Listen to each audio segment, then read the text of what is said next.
ای نام تو بهترین سرآغاز، به نام تو کی نامه کنم باز. السلام علیکم دوستان عزیز. در قصه میگویند یک مرد فقیر همراه زن و مادرش زندگی میکرد و او در یک خانه ثروتمند کار میکرد. روزی مرد فقیر به کار دیر می آید. مرد ثروتمند خود به خود فکر میکند از بس که من به او نیاز دارم او به کار دیر آمد. او حتما میخواهد که معاشش را زیاد کند.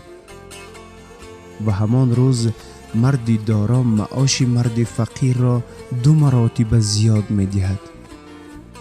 وقتی گرفتن معاش مرد فقیر چیزی نگفته معاشش را گرفته می رود.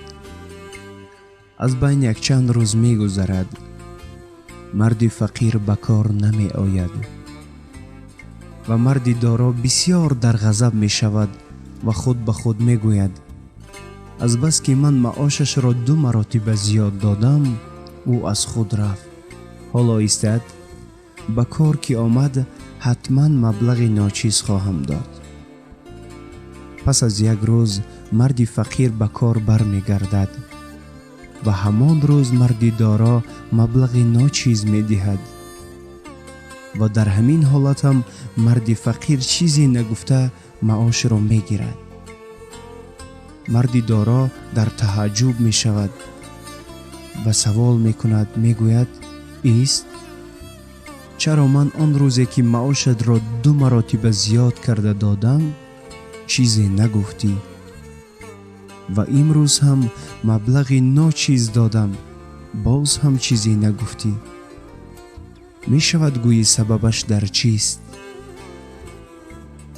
و مرد فقیر در جواب می گوید همان روزی که من به کار دیر آمدم من فرزنددار شدم و همان روز شما مزد من را 2 مراتب زیاد داده. من همان روز به خود گفتم که او رزق فرزند من است و با او آمد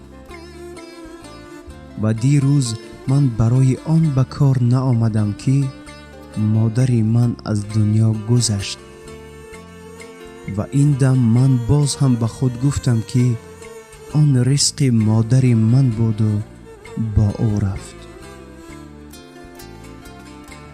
دوستان عزیز، اگر قصه ما به شما پسند آمده باشد حتما کانال ما را دستگیری کنید، پادپیساچیا کنید و ویدیوهای ما را پدیلیتسیا کنید.